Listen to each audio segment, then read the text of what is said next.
अस्सलाम वालेकुम। आए थे बिल्ली वे रहा हो कि कहनी सुबह तुसी किधर साहब जी? मैं क्या बिल्ली है आज ना पूछ, बस मैंने जाना था आज एक मिशन और वो था मिशन इम्पॉसिबल। इस बात की गहराई को समझने के लिए आपका गांव का होना लाजमी और साथ में वेला होना कि आपने कभी कोई काम ना किया। दुनिया जान के बहाने लगाने के बाद जब मेरी दाल ना गई मुझे अपने हथियार डालने पड़े और अब्बा जी की बात माननी पड़ी और मुझे 6:30 और 15 सेकंड पर उठकर मुरब्बे ट्यूबवेल चलाने के लिए जाना पड़ा। मैं गिरता गिराता अपनी मंजिल की जानब गामजन तो था, नीयत अभी भी सो रही थी जो कि 9 बजे उठनी। मेरे अलावा वहाँ कोई नहीं था सिवाय कौवे के और मौलवी साहब। अगर हमारे मौलवी साहब की बात की जाए तो मैं आपको बताऊं कि जुमेरात को मियाँ जी का मांगने में कोई सानी नहीं। हमारे मियाँ जी को बाहर से भी बहुत सी ऑफर्स आई, लेकिन मियाँ के जुमेरात के 1 घंटे की कमाई दुबई के 1 हफ्ते के बराबर थी। तो आप खुद सोचे मियाँ साहब हलवे छोड़कर जलवे देखने कैसे जा सकते थे। लेकिन साडा भी मुकाबला लगा सी, पहले मैं अपनी मंजिल तक पहुंचदा या मियाँ साहब 1000 तक पहुंच दिया। मुकाबला बड़ा सख्त सी तो सूरज भी सिरते आ गया। मुझे अपनी टांगों पे यकीन था। मियाँ साहब अपने बेस्ट एक्सपीरियंस के लिए जाने जाते थे। मियाँ साहब के बारे में एक बात मशहूर थी, जुमेरात वाले दिन बच्चों से उनके चॉकलेट तक के पैसे निकलवा लेते थे। तो आप खुद सोचे मुकाबला कितना सख्त होगा। मियाँ साहब के 1000 पूरा होने से पहले मैंने मंजिल तक पहुंचने के लिए जी जान लगा दी। देखो त्रेल मेरे पैर भी कितने गिले हो गए थे। मैं भी अपनी मंजिल के करीब ही था और मियाँ साहब का काम भी फुल पीक पर था।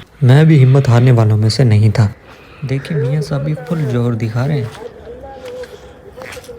अगर मियाँ साहब की बात को एक साइड पे करके देखा जाए तो सुबह की ताज़ा हवा, चहचहाती चिड़ियाँ जो कि अल्लाह ताला की हम्द सना बयान कर रही होती हैं। सुबह की वाक से आदमी अशाश बशाश रहता है। सुबह की वाक के बहुत से फायदे हैं जो कि मुझे नहीं पता। अगर आपको पता है तो कमेंट्स करके जरूर बताइएगा। तो आइए दोबारा हम मौलवी पर आते हैं। हम तीनों में से सूरज तो जीत गया जो कि निकल आया है। मौलवी साहब ने भी अपना काम जारी सारी रखा हुआ है और हम भी अपनी मंजिल के करीब ही हैं। सुबह सुबह का ये नज़ारा दिल को बहुत ही भाता है, दिल बाग बाग हो जाता है। अब आप सोच रहे होंगे ये क्या चीज़ है, तो हम इसको बोलते हैं बरसात। ये अंग्रेज के दौर में बनाई गई थी। जब बहुत ज्यादा बरसात की वजह से जमीनों में पानी हो जाता था और जमीनें अपने अंदर समा नहीं पाती थी तो बरसातन में पानी छोड़ दिया जाता था।